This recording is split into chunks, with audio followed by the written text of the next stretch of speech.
Hey, I appreciate you watching Mondays with Mike. Yesterday was September 11th, 21st anniversary of the attacks on the World Trade Centers and the Pentagon, and then headed towards the Capitol, the plane that crashed in the field in Pennsylvania.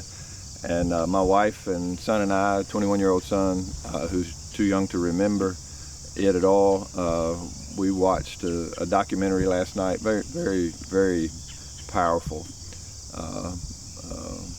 moment in our nation's history, and probably in your life too. There's an old hymn that says "Rescue the Perishing."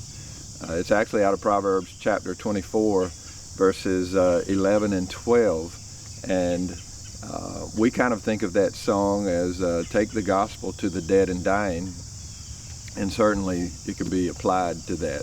But the verse is actually teaching that God stewards us and gives us a stewardship to. And then he evaluates how we do it. Rescue those who are poor, being mistreated, and being treated unjustly.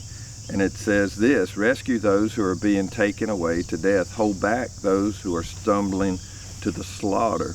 If you say, behold, we did not know this, does not he who weighs the heart perceive it? Does not he who keeps watch over your soul know it? And will he not repay man according to his works? In other words, God says, I am passionate about caring for the poor, the downtrodden, those who need your help. And I'm evaluating whether or not you're helping them. And if you help them, I'll bless you. God blesses the blesser.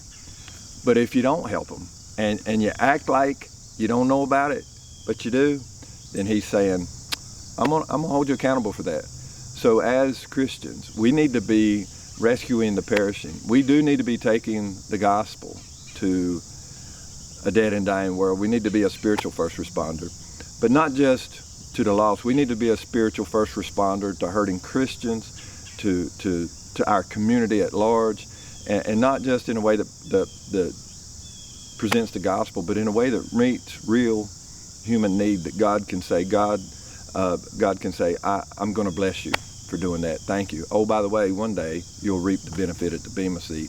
I appreciate you watching Mondays with Mike. This is a powerful week in our nation's life. It's a week that you need to never, ever forget that you're greatly loved.